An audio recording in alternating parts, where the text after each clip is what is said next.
Om Shanti. Book का नाम है निरंतर याद।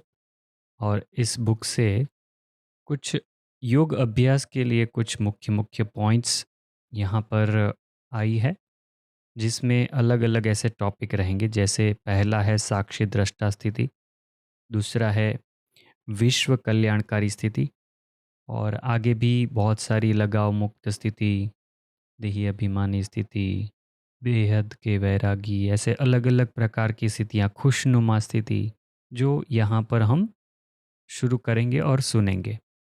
तो पहला जो भाग है वह साक्षी दृष्टा स्थिति के लिए है, और अगर टाइम बचेगा तो विश्व कल्याणकारी स्थिति के ऊपर भी हम कवर कर लेंगे। तो यहाँ पर पहली जो शुरुआत है वो साक्षी दृष्टा स्थिति। तो पहला जो आता है वह उसका अर्थ आता है कि क्या है साक्षी दृष्टा स्थिति। तो बाबा यहाँ पर 2 पॉइंट बताएंगे। साक्षी दृष्टा अर्थात न्यारा होकर हर एक के पार्ट को देखना। यह चीज़ आगे जाके बहुत ज़्यादा इसको ध्यान में रखना है, क्योंकि आगे जो भी उसके फ़ायदे बताएंगे या युक्तियाँ बताएंगे, विधि बताएंगे बाबा, इसके आधार पर बताएंगे। तो अर्थ इसका बताया है पहला कि न्यारा होकर हर एक के पार्ट को देखना। तो पहले खुद को न्यारा करना और दूसरों को पार्ट को भी ऐसे न्यारा होकर देखना। इसके ऊपर बहुत सारी चीज़ें, जिसका आधार यह है। शरीर से न्यारे होकर कर्मेंद्रियों से कर्म करो। स्वयं को इस ड्रामा के अंदर विशेष पार्टधारी समझ कर पार्ट बजाओ। ठीक है, यह भी उसमें एक ऐड करना है। खुद को ड्रामा में विशेष पार्टधारी समझकर पार्ट बजाना है। तो 3 बातें आई यहाँ पर। न्यारा होकर, पहले तो न्यारा होना है, ठीक है, न्यारा होकर फिर हर एक के पार्ट को देखना है। शरीर से न्यारे होकर कर्मेंद्रियों से कर्म करो। ठीक है, न्यारा होना यह बताया, शरीर से न्यारा होकर कर्मेंद्रियों से कर्म करो। स्वयं को विशेष पाठधारी समझो। तो ये 4 बातें इसमें ध्यान रखनी है और इसको बार बार रिवाइज करना है। ठीक है, आप चाहो तो इसको स्क्रीनशॉट लेके भी कहीं रख सकते हो या कहीं डायरी में लिख सकते हो। यही साक्षी दृष्टा स्थिति है।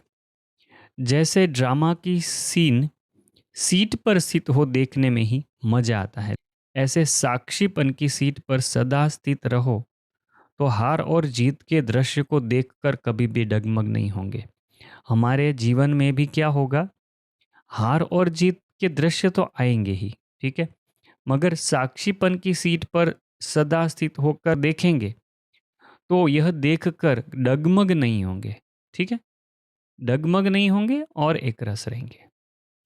अभी आगे बहुत सारी पॉइंट ऐसी आएगी जो साक्षी दृष्टा रहने से क्या क्या फायदे होंगे, आगे जाके कैसा समय में कैसे साक्षी दृष्टा रहकर हमको फायदा होगा, कैसी स्थिति में हम कैसा उसका बेनिफिट ले सकते हैं, उसका फायदा ले सकते हैं, उसकी पॉइंट्स आएगी। ऐसे साक्षी दृष्टा बनने के लिए, ठीक है, अभी साक्षी दृष्टा बनने के लिए क्या करना है वह यहाँ पर आ रहा है। सदा स्वचिंतन चलता रहे। ठीक है, तो स्वचिंतन चलता रहे, इसका कनेक्शन इस चीज़ों से होगा। ठीक है, न्यारा होने से होगा, हर एक के पार्ट को देखने से भी उसका कनेक्शन होगा। तो न्यारा कैसे हो सकता, अभी सब सब चीज़ें स्वचिंतन में आएगी, यह सब चीज़ें। ठीक है, तो यहाँ पर पहला पॉइंट आया, साक्षी दृष्टा बनने के लिए सदा स्वचिंतन चलता रहे, सदा शुभ चिंतन और शुभ चिंतक हो। खुद के अंदर शुभ चिंतन चलता रहे और दूसरों के लिए शुभ चिंतक हो। जरा भी व्यर्थ बातों में समय व्यर्थ न जाए। ठीक है, तो यहाँ पर जो बात आ रही है साक्षी बनने के लिए, तो साक्षी बनने के लिए अगर व्यर्थ होगा तो इसका मतलब हम साक्षी नहीं है उस समय। ठीक है, जब भी व्यर्थ चल रहा है तो समझना है कि हम साक्षी दृष्टा स्टेज से नीचे आ गए हैं। तो किसी की भी बुराइयां देखी, किसी का व्यर्थ देखा तो देखा, इसका मतलब हम साक्षी होकर नहीं देख रहे हैं। अगर साक्षी होकर देख रहे हैं तो सिर्फ ज्ञान की नज़र से देखेंगे कि हाँ इसमें यह अवगुण है, मगर उसका कुछ भी चिंतन नहीं चलेगा, समय व्यर्थ उसमें नहीं जाएगा। ठीक है, जरा भी व्यर्थ बातों में समय व्यर्थ न जाए। चलते फिरते अपने को निराकारी। अब ये बहुत गुह्य बात आएगी यहाँ पर दो चीज़ में। एक तो चलते फिरते निराकारी बताया, और आगे का पॉइंट है कर्म करते अव्यक्त फरिश्ता। ठीक है, तो इसका मतलब चलना फिरना भी अलग हुआ और कर्म करना भी अलग हुआ। तो यहाँ पर बात आ रही है चलते फिरते निराकारी समझो और कर्म करते अव्यक्त फरिश्ता समझो। समझ गए बात? इस देह की दुनिया में कुछ भी होता रहे, इस देह की दुनिया में कुछ भी होता रहे, लेकिन फरिश्ता ऊपर से साक्षी दृष्टा हो सब पार्ट देखते हैं। तो अभी जैसे युद्ध का माहौल चल रहा है दुनिया में, तो हमको क्या करना है? ऊपर उड़ के सबको साक्षी होकर देखना है और उनको सकाश देना है। ठीक है, साक्षी दृष्टा हो सब पार्ट देखते सकाश अर्थात सहयोग देते हैं। फरिश्ता क्या करते हैं? ऊपर से यह करते हैं, सहयोग देते हैं, सकाश देते हैं। सकाश देना ही निभाना है। हम दुनिया के लिए कहते हैं कि दुनिया के साथ निभाना पड़ता है, तो बाबा कहते हैं ऐसे निभाओ। अगर निभाना भी है तो उनको यह दान दे के सकाश सहयोग देकर निभाओ। ठीक है, तो यह ध्यान रखेंगे आज की दुनिया में क्या चल रहा है और हमको क्या करना है। जब ऐसी साक्षी दृष्टा की स्टेज पर रहेंगे तब किसी भी प्रकार के वातावरण का सेक नहीं आएगा। अभी सेक की बात कब आती है? जब आसपास में वातावरण बहुत खराब होता है तभी सेक की बात आती है। मतलब हमको थोड़ा हीट, थोड़ा गर्मी महसूस होता है कि बाहर की चीज़ें जो है हमको असर कर रही है, तो समझना है कि हमको वो सेक लग रहा है। तो इस समय साक्षी दृष्टा की स्टेज बहुत इम्पॉर्टेंट बन जाती है। ऐसी साक्षी दृष्टा की स्टेज पर रहेंगे तब किसी भी प्रकार के वातावरण का सेक नहीं आएगा। मैं साक्षी दृष्टा हूँ, इस स्मृति से ही समर्थी आ जाती है। देखो, अंदर समर्थी लाने के लिए भी यह स्टेज इंपॉर्टेंट है कि याद आ गया अगर कि मैं साक्षी दृष्टा हूँ, तो इस स्मृति से ही समर्थी आ जाती है। और जिसके पास समर्थी है उसकी स्वस्थिति को कोई भी परिस्थिति डगमग नहीं कर सकती। अभी यह जो एक पॉइंट है ना, साक्षी दृष्टा हूँ, इससे समर्थी आ जाती है, तो इससे क्या क्या फायदे होते हैं, कैसी परिस्थिति में हमारी क्या स्थिति होगी, तो वह यहाँ पर आगे के पॉइंट्स में आएगा। जिसके पास समर्थी है उसकी स्वस्थिति को कोई भी परिस्थिति डगमग नहीं कर सकती। तो पहला पॉइंट आया, परिस्थिति उसकी स्थिति को डगमग नहीं कर सकती। दूसरा है, परीक्षाएं एक खेल अनुभव होती है। उस व्यक्ति को जो क्या करता है, मैं साक्षी दृष्टा हूँ, स्टेज पर रहता है, उसको परीक्षाएं एक खेल अनुभव होती है। वे किसी भी प्रकार का नया दृश्य व आश्चर्यजनक दृश्य देखते मुरझाते नहीं। किसी भी प्रकार का नया दृश्य, ठीक है, नया दृश्य देख के भी घबरा जाते हैं। दुनिया में कुछ नया चीज ही हो गया तो क्या होगा, हम उसमें मूंझ जाते हैं, मुरझा जाते हैं। आश्चर्यजनक दृश्य देखते भी मुरझाते नहीं। नया और आश्चर्यजनक चित्र, तीन बातें आई। परिस्थिति डगमग नहीं करेगी, परीक्षाएं खेल अनुभव होगी, नया दृश्य आश्चर्यजनक दृश्य देखते मुरझाते नहीं। और आगे पॉइंट है, तूफानों को भी ड्रामा का तोहफा समझ, स्वभाव संस्कारों की टक्कर को आगे बढ़ने का आधार समझ, माया को परखते हुए सहज पार कर लेते हैं। तूफान भी क्या है? माया ही है एक प्रकार की। तूफानों को भी ड्रामा का तोहफा समझ। अभी यह जो आता है वह दूसरों के स्वभाव संस्कार के तरफ से आता है। बाबा कहते हैं स्वभाव संस्कारों की टक्कर को आगे बढ़ने का आधार समझ। ये इतना इजी नहीं है जितना वो लग रहा है। ठीक है, दूसरों के साथ जब स्वभाव संस्कारों की टक्कर होती है तभी उस चीज को आगे बढ़ने का आधार समझना। भले आप तुरंत ना समझो, मगर उस परिस्थिति को जब आप साक्षी दृष्टा बन के देखते हो तभी उसको चेक करो कि उस समय मैं क्या कर रहा हूँ, आगे बढ़ने का आधार समझ रहा हूँ उसको। माया को परखते हुए सहज पार कर लेते हैं। साक्षी दृष्टा के स्थिति की सीट पर बैठकर हर दृश्य देखने व निर्णय करने से बहुत मजा आता है, भय नहीं लगता। ठीक है। और एक पॉइंट आई, इस पर बैठकर हर दृश्य देखने व निर्णय करने से, दृश्य देखने से भी मजा आएगा, और अगर साक्षी दृष्टा बनकर निर्णय करेंगे तो उसमें भी मजा आएगा, भय नहीं लगता। कोई भी निर्णय ले लिया साक्षी दृष्टा बनकर तो भय नहीं लगेगा। जैसे कि अभी आगे जो आ रही है वो ज्ञान के ऊपर बात आ रही है। जैसे कि अनेक बार देखी हुई सीन फिर से देख रहे हैं, वह वायुमंडल को भी डबल लाइट बना देते हैं। ठीक है। वायुमंडल को भी डबल लाइट कैसे बनाएंगे? हम ऐसी स्थिति में होंगे कि अनेक बार देखी हुई सीन देख रहे हैं, जैसे ड्रामा देख रहे हैं ऊपर बैठ के। तो यह सब चीज़ें साक्षी दृष्टा की है। वह वायुमंडल को भी डबल लाइट बना देते हैं। उन्हें पहाड़ समान पेपर राई के समान अनुभव होंगे। समझ गए बात? पहाड़ समान पेपर राई के समान अनुभव होंगे। कर्म करने के पहले त्रिकालदर्शी स्टेज पर स्थित हो, तीनों कालों को जानने वाले बन कर्म में आदि मध्य अंत को जानकर हर कर्म करने व साक्षी दृष्टा हो पाठ बजाने से वर्तमान व भविष्य में पूज्य बन अनेक आत्माओं के आगे दृष्टांत रूप बन जाएंगे। यह पॉइंट अलग मुरली में से आई। अब यहाँ पर कर्म करने के पहले त्रिकालदर्शी स्टेज पर स्थित होना है। ठीक है।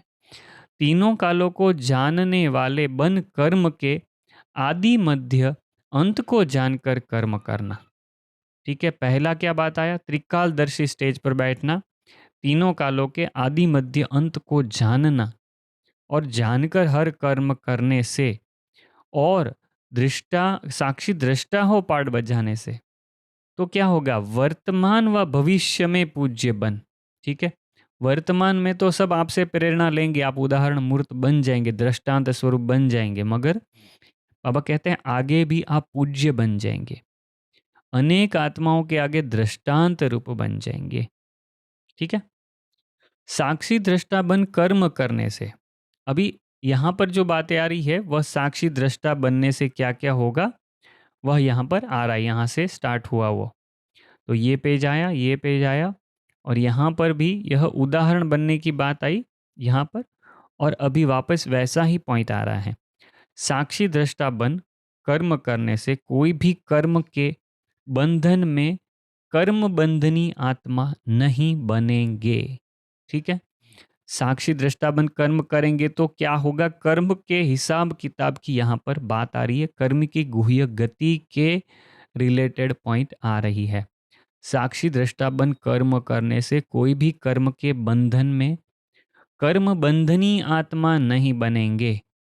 तो हमारा कोई भी कर्म ऐसा ना हो जिसमें बंधन में हम बंधे, तो ये कर्म बंधन नहीं बांधना है। और कर्म का फल श्रेष्ठ होने के कारण, ठीक है, तो कर्म का फल श्रेष्ठ कैसे बनेगा? बाबा कहते हैं साक्षी दृष्टा बन कर्म करने से। तो इसलिए कर्म का फल श्रेष्ठ होने के कारण कर्म संबंध में आएंगे, बंधन में नहीं।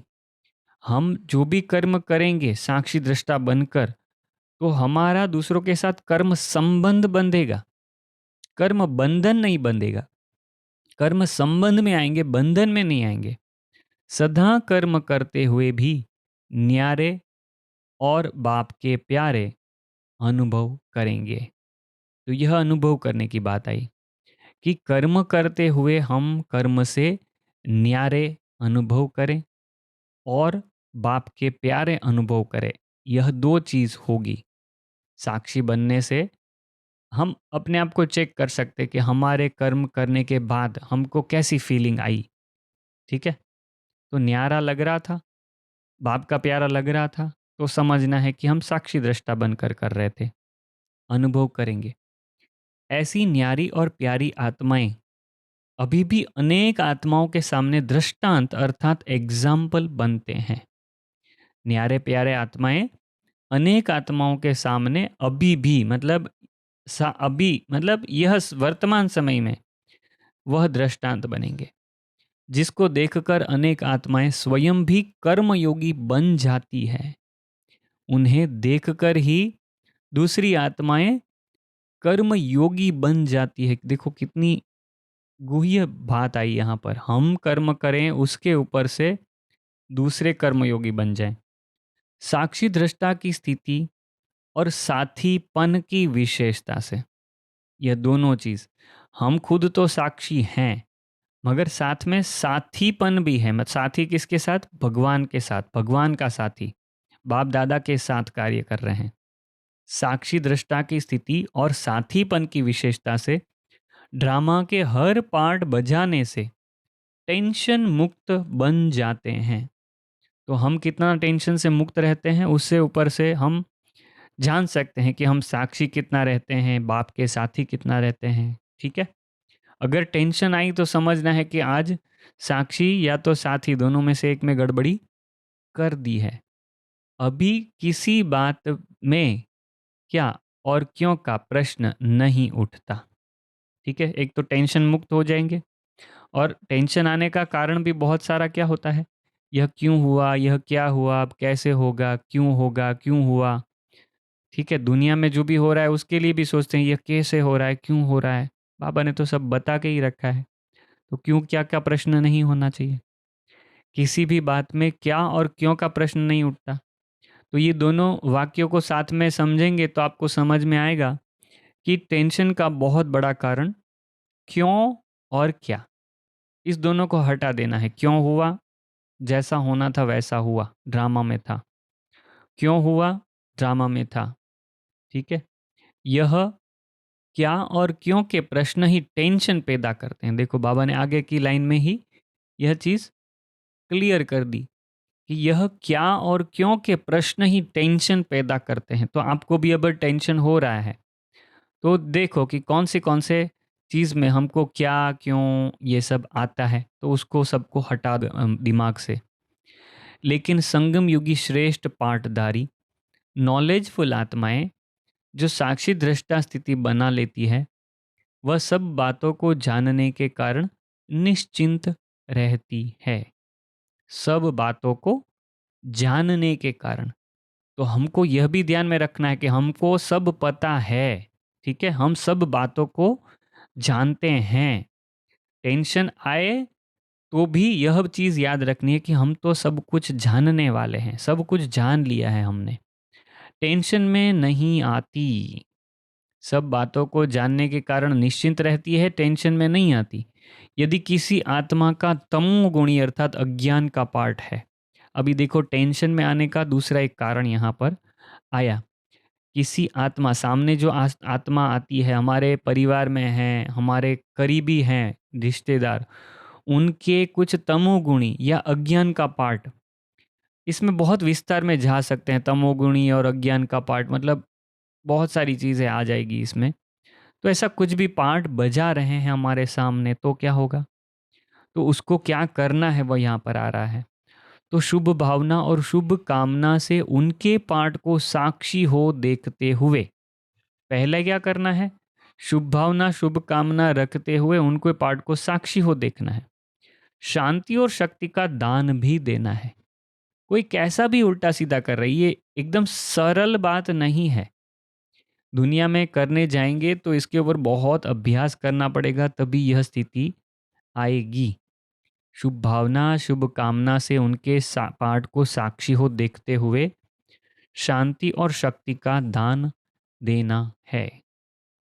घबराना नहीं है, अपने सतो प्रधान पाठ में स्थित रहना है। देखो यह जो पॉइंट है ना, उसको भी एकदम ध्यान से देखना कि ऐसे कुछ भी पाठधारी हैं उसके सामने भी साक्षी हो देखना, शुभ भावना शुभ कामना रखना, शांति शक्ति देना। यह चीज को बाबा ने किस चीज के साथ बताया, यह सतो प्रधान पाठ है। ठीक है, इतना जल्दी से नहीं आएगा। सतो प्रधान मतलब कौन सी अवस्था, सतयुग के आदि वाली अवस्था। तो हम तो अभी कलयुग से द्वापर, द्वापुर से त्रेता और त्रेता से सतो, सतो से सतो प्रधान, ऐसी स्थितियों में आगे ऊपर ऊपर जाते जाएंगे। पहले तमो प्रधान थे, फिर रजो प्रधान, रजो सतो, फिर सतो प्रधान, ऐसी ऊपर ऊपर चढ़ती कला होगी। तो जब यह आप कर सकते हो, अगर जो यहाँ पर देखा, यह आप कर सकते हो आज की तारीख में, किसी का तमोगुणी अज्ञान का पाठ देखते हुए अगर आप यह कर सकते हो, शुभ भावना शुभ कामना पाठ को साक्षी होकर देखना और उनको शांति शक्ति का दान देना, यह 3 चीजें कर सकते हो, तो इसको समझना है आप बहुत अच्छी स्थिति पे पहुंच चुके हो। अगर नहीं हो रहा है तो समझना है कि हम बहुत अभी अभ्यास करना है, अभ्यास बढ़ाना है, कॉन्शियसली इसको ट्राई करना है, एकदम ध्यान दे के ट्राई करना है, अपने सतो प्रधान पाठ में स्थित रहना है, निश्चय बुद्धि बन साक्षी होकर अपना व दूसरों का पाठ देखेंगे तो विचलित नहीं होंगे।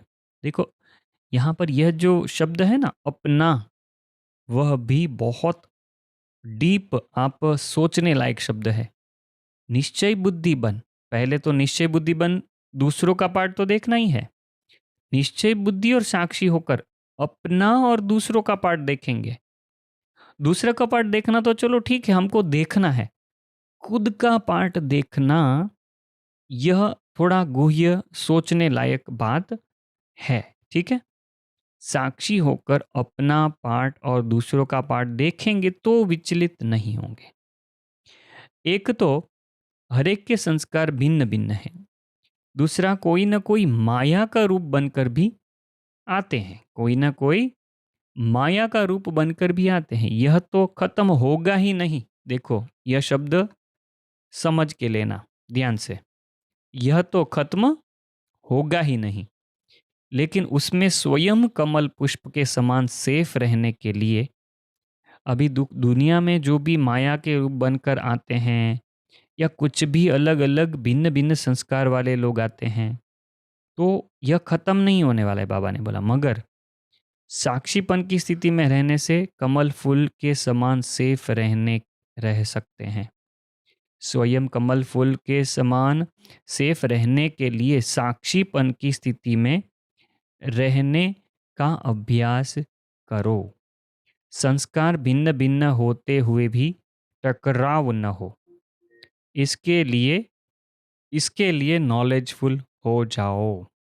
अभी जो पॉइंट आ रही है बहुत इंपॉर्टेंट, लास्ट समय क्या होगा और उस समय हमको क्या करना है, वह यहाँ पर यह बात आ रही है।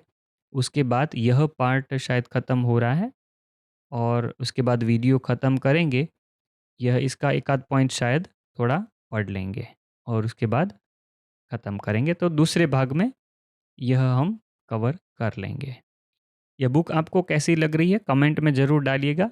यह फाइल आपको अगर पढ़ने के लिए चाहिए मोबाइल में, तो आप लिंक या बुक भेजो या पीडीएफ भेजो या ऐसा कुछ लिखना, तो मैं आपको यह लिंक भेज दूंगा गूगल ड्राइव की या तो वन ड्राइव की जो फाइल है, उधर से आपको डायरेक्टली यह फाइल ओपन हो जाएगी, वर्ड फाइल होगी। ठीक है, विनाश लीला के विकराल रूप को देखने के लिए देह संबंध पदार्थ संस्कार क्या क्या चीज़ें हैं, विनाश लीला को के विकराल रूप को देखने के लिए, विनाश लीला चलेगी तभी उसका विकराल रूप देखने के लिए क्या क्या चीज़ें करनी है। देह संबंध पदार्थ संस्कार, देह तो समझ में आया कि बाहर की चीज़ है, संबंध भी बाहर की चीज़ है, पदार्थ भी बाहर की चीज़ के, यह चीज़ है ना, वह संस्कार, वह चीज़ बहुत इम्पॉर्टेंट है। इन सब की आकर्षण से परे, मतलब हमारे अंदर जो पुराने संस्कार जो 2500 साल से हम अंदर भरे हुए हैं हमने, ठीक है, और उसके आकर्षण से परे, ठीक है, तो यह सोचने लायक बात है, यह स्थिति तक पहुंचना है। दूसरा आया प्रकृति की हलचल की आकर्षण से परे, देह संबंध पदार्थ संस्कार और प्रकृति, इसकी हलचल की आकर्षण से परे, प्रकृति भी बहुत हलचल करेगी अंत में, मगर उसकी भी आकर्षण से परे, फरिश्ता बन ऊपर की साक्षी दृष्टा स्थिति में स्थित रहने से ही, अगर इस स्थिति में नहीं रहेंगे साक्षी दृष्टा स्थिति में, तो शांति और शक्ति की किरणें नहीं फैला पाएंगे। बाबा कहते हैं साक्षी दृष्टा स्थिति में स्थित रहने से ही शांति और शक्ति की किरणें सर्व आत्माओं के प्रति दे सकेंगे। तो यह एकदम गुह्य विचार सागर मंथन करने लायक यह पॉइंट थी। विनाश लीला के टाइम पे यह आकर्षणों से परे रहना है, प्रकृति के आकर्षण से परे, फरिश्ता बनकर साक्षी दृष्टा स्थिति में दूसरों को शांति और शक्ति की किरणें देनी है। तो यह निरंतर याग बुक थी। इसमें पहला जो हमने विविध जो स्थितियां हैं, जो योग की स्थितियां, उसके बारे में बताया। यह है वो बहुत ज़्यादा इम्पोर्टेंट है, मैंने पढ़ ली है एडवांस में और ये हाईलाइट करके रखी है अच्छी अच्छी पॉइंट्स। मगर यह बहुत अच्छी समझने लायक पॉइंट्स होगी। विश्व कल्याणकारी स्थिति कैसे रहती है, क्या कर सकते हैं विश्व कल्याणकारी स्थिति में, कैसी कैसी भावनाएं होनी चाहिए हमारी, योग में हम कैसे अभ्यास कर सकते हैं। तो बहुत इंटरेस्टिंग पॉइंट इसमें आएगी विश्व कल्याणकारी में। विश्व की सर्व आत्माएं आपका परिवार है, पहला ही पॉइंट एकदम पावरफुल आया कि यह जब तक विचार नहीं रहेगा हमारे मन में, तब तक हम विश्व कल्याणकारी की स्टेज पर आगे नहीं बढ़ सकेंगे। तो बाबा पहले ही थॉट दे देते हैं, विचार दे देते हैं, विश्व की सर्व आत्माएं आपका परिवार है। क्योंकि बेहद के बाप के बच्चे हो तो बेहद के परिवार के हो, इसलिए रहमदिल बन सर्व आत्माओं के कल्याणकारी बनना ही विश्व कल्याणकारी स्थिति है। रहमदिल बन सर्व आत्माओं के कल्याणकारी बनना ही विश्व कल्याणकारी स्थिति है। स्मृति में रहे मैं विश्व के मालिक का बालक हूँ, मास्टर रचयिता बन विश्व की देखरेख करना और विश्व की परिक्रमा लगाना, यही विश्व कल्याणकारी स्थिति है। ठीक है, ऐसे इसकी शुरुआत है। हम यहाँ से ही शुरुआत करेंगे, जहाँ से स्टार्ट हो रही है विश्व कल्याणकारी स्थिति, वहाँ से ही हम शुरुआत करेंगे। आगे का सिर्फ टॉपिक देख लेते हैं कि क्या क्या इसमें आने वाला है। ठीक है, यहाँ पर मैं सिर्फ इसको बुकमार्क करके रखता हूँ। विश्व कल्याणकारी स्थिति से हमको दूसरा पार्ट स्टार्ट करना है। वैसे तो निरंतर याद बुक के 2-3 पार्ट तो हमने कवर कर लिए हैं इस चैनल पर, मगर फिर भी इसको हम टाइटल देंगे वो साक्षी दृष्टा स्थिति करके देंगे। यहाँ पर तीसरा जो भाग है वह विघ्न विनाशक स्थिति है। आगे का भाग भी देखेंगे क्या है। चौथा है वो बेहद के वैराग्य की स्थिति है। पांचवा है, बाबा बहुत बार कहते हैं वो रहमदिल बनना है, तो रहमदिल स्थिति है वो पांचवा है। छठा है वो दानी महादानी वरदानी स्थिति, यह छठा भाग है। सातवां पॉइंट है निर्माण नम्रचित और निर्वाण स्थिति। ये सब योग की अलग अलग स्थितियों के बारे में पॉइंट्स है। आठवां है शुभ चिंतक स्थिति। नौवां है खुशनुमा स्थिति। 10वां है अव्यक्त व फरिश्ता स्थिति। 11वां है बीज रूप स्थिति।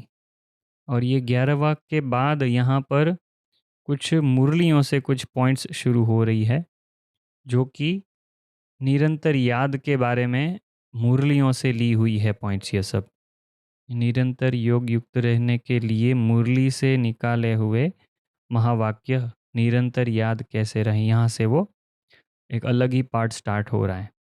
ठीक है, तो जितना जितना वीडियो पे रिस्पांस मिलता जाएगा यह टॉपिक के ऊपर, उस हिसाब से हम नक्की करेंगे कि यह पार्ट कहाँ तक यह बुक कवर करनी है। ठीक है, तो यह जो लास्ट पार्ट है इसका, वह महावाक्यों का संकलन है। निरंतर याद के विषय के पॉइंट, निरंतर योग युक्त रहने के लक्ष्य में जो जो पॉइंट आए हैं उसका यहाँ पर यहाँ से स्टार्ट होगा। यह कहते हैं आपको चाहिए अगर बुक तो हम आपको बेच सकते हैं। आप कोई भी ई बुक रीडर जो एप्लीकेशन है जिसको ई पब फाइल कहते हैं, तो आप कोई भी गूगल के एंड्रॉयड में जाके प्ले स्टोर में जाके ई पब रीडर करेंगे तो आप ये फाइल उसमें ओपन कर सकते हैं। आपको ई पब फॉर्मेट में चाहिए तो हम कन्वर्ट करके भी सेव कर सकते हैं, तो वो दोनों फाइल ही आप यूज़ कर सकते हो। और डॉक फाइल भी मिल जाएगी और ई पब फाइल भी मिल जाएगी। किंडल यूज़ करते हो तो डॉट मोबी या तो डॉट AZW3 फॉर्मेट आता है, तो वो आप किंडल के आपके डिवाइस हैं, जैसे यह जो डिवाइस है वैसे डिवाइस में आप किंडल की बुक ई पब नहीं चलेगी, उसमें डॉट मोबी या तो डॉट AZW3 फॉर्मेट आप यूज़ कर सकते हैं। तो वो ऑनलाइन कन्वर्टर्स आते हैं, वहाँ से आप कन्वर्ट भी कर सकते हैं। आपको अगर नहीं आता है तो बताइएगा, तो हम आपको मोबी फॉर्मेट में कन्वर्ट करके भी बेच सकते हैं। ओम शांति।